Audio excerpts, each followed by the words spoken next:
So what's going on guys, Kate is here and welcome back to a brand new video. For today I will show you the top 3 best builds in New World 2023. So there is a new meta, and that's why for each and every single build I will explain what attributes, weapon masteries and even weapon and gear perks you want to have. Then what gems and specific gear you want to use to get out your stats as much damage as possible. Then as well I will show you the best gameplay of me using different weapons, so you would know which abilities you want to use first on your enemies and much more. So if this sounds interesting to you, then let's get right into it.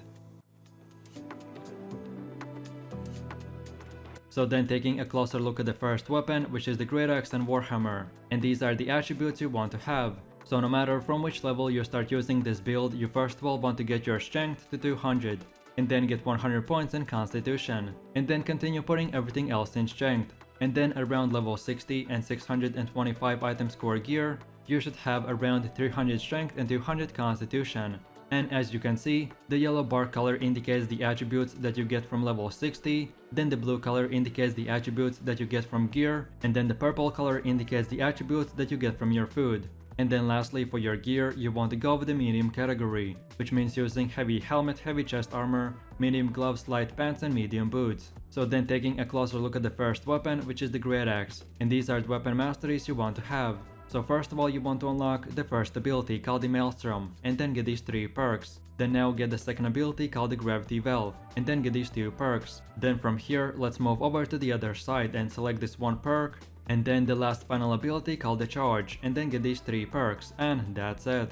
Now from this point and onwards, you're free to pick and choose which perks you want to unlock next. So then moving over to the second weapon, which is the warhammer, and these are the weapon masteries you want to have. So first of all you want to unlock this perk and then these 2 abilities called the shockwave and then path of destiny, and then get these 4 perks. Then now let's move over to the other side and get these 2 perks, and then the last and final ability called the wrecking ball, and then get these 2 perks, and that's it.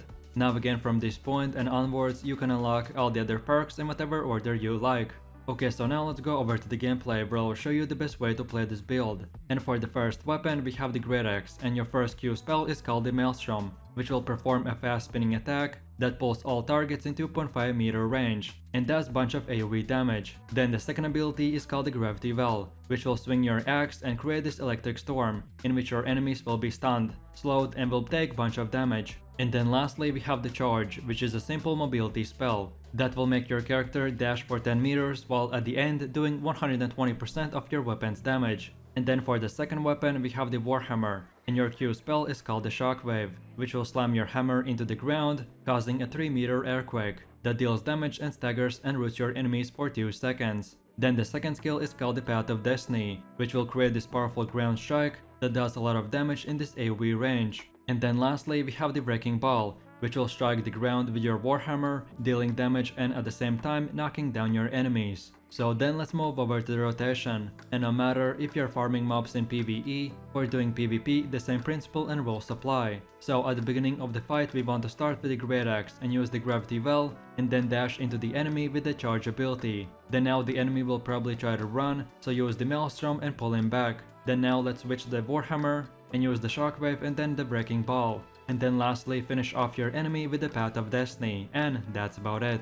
So now for my last and final conclusions for this build. This great axe and warhammer weapon combination is very high damage melee bruiser build that will give you high tankiness and high DPS potential. So then last but not the least, this is what you want to be using: great axe, hammer and chest armor wise, and perks are as important as gems. Then these are the best gloves, boots, leg armor and helmet. And then lastly, these are the top 3 best jewelry that you want to get. If I went too fast, you'll feel free to pause the video and copy these exact same gems and perks. But of course, this build will work fine with any gear as long as you're using the same attribute and weapon setup that I showed. And then one more thing, this is how your item should look like. So on your bar you want to use the health and regen potions, then get the cleansing potion or any other potion depending on what activity you are doing, and then lastly use the carrot cake. And then of course don't forget on your character to equip the heart rune of detonate. So in a quick summary, if you're looking for a super fun melee build that will give you a fun playstyle with high damage, then this is the build for you, so have fun.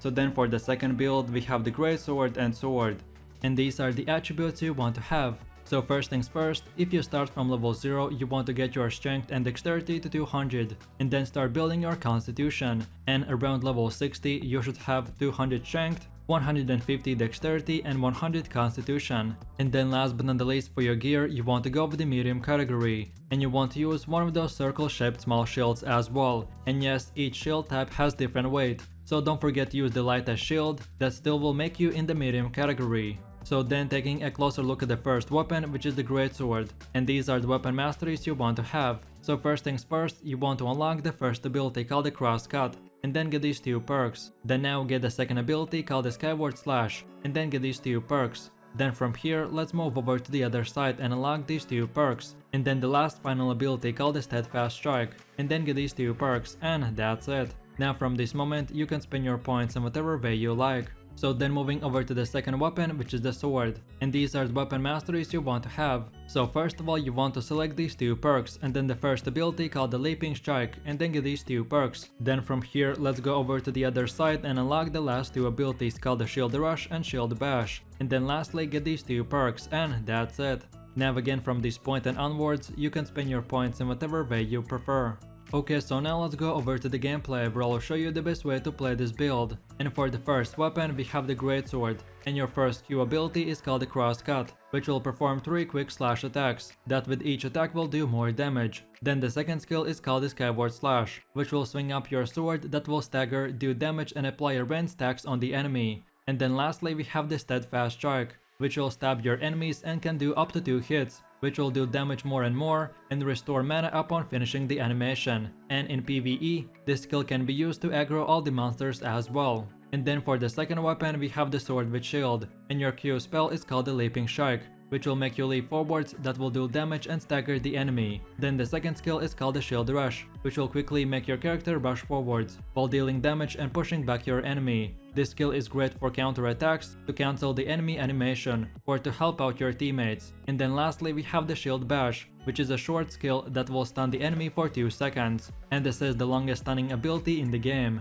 Okay, so then let's move over to the rotation, and as I've already said, if you're farming mobs in PvE or doing PvP, the same general principles and rules apply. So at the start of the fight you want to use the sword and shield, and use the leaping strike to close the distance between you and the enemy. Then now use the shield rush, and then when the stagger ends, right away use the shield bash, which is the longest stun in the game. So then in those few seconds, now we want to switch to the greatsword and use the crosscuts, and keep spamming the heavy attacks. Then when the enemy starts dealing back damage to you, then now we use the skyward slash to do damage and stagger. And then lastly we use the steadfast strike, and then from here we just keep on using the greatsword attacks till the enemy gets eliminated. Or if you ever get in trouble, then switch back to the sword with shield and just keep on blocking the enemy attack by holding the right click, and that's it. So now for my last and final conclusions for this build. This greatsword and sword with shield weapon combination is super fun to play, and as you're using a medium armor, you can take some damage and at the same time do very high DPS numbers. So then last but not the least, for the greatsword and sword with shield, you want to use the opal gem, and then for all of your gear, use 3 malachite and 2 onyx gems. And then lastly, on your character, you want to equip the heart rune of detonate.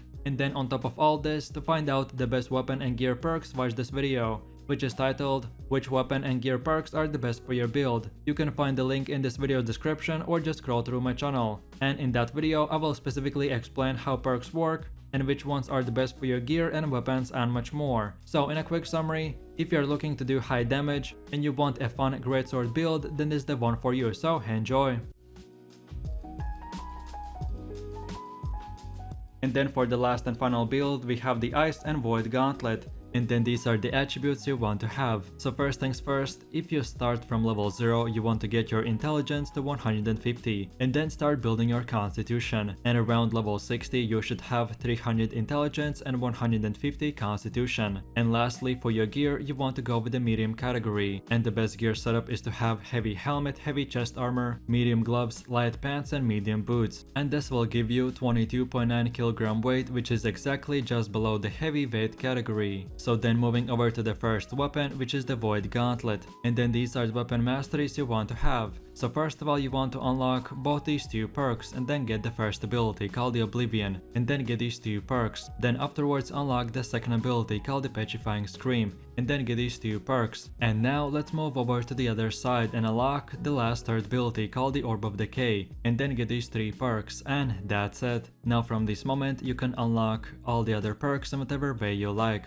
Okay, so now let's move over to the second weapon, which is the Ice Gauntlet, and these are the weapon masteries you want to have. So first of all you want to unlock the first ability called the Ice Spikes, and then get these three perks. Then afterwards unlock the second ability called the Ice Storm, and then get these three perks. Then from here let's move over to the other side and unlock this one perk, and then the last third ability called the Ice Shower, and then get this one last perk, and that's it. Now again from this moment you can spend your points in whatever order you want. Okay, so now let's go over to the gameplay where I'll show you the best way to play this build. So first of all, for the Void Gauntlet we have the first Q spell called the Oblivion, which creates a circle around you, and your teammates inside the circle will be getting 20% damage increase. But on the other hand, your enemy standing in the circle will be taking void damage every second. And a really nice thing to do is while standing in the circle, do bunch of medium jumps, and because of the perks we have selected we will be getting plus 15 stamina each jump, so this will give us the ability to dodge more enemy attacks and gain more stamina at the same time. I found this feature very useful in 1v1s to escape enemy attacks or in PvE, where the mobs couldn't catch me, and much more. So then for the second ability we have a Petrifying Scream, which when using will unleash a Void Scream, and this will stagger and root enemies in front of you. And then lastly we have a third ability, which is called the Orb of Decay,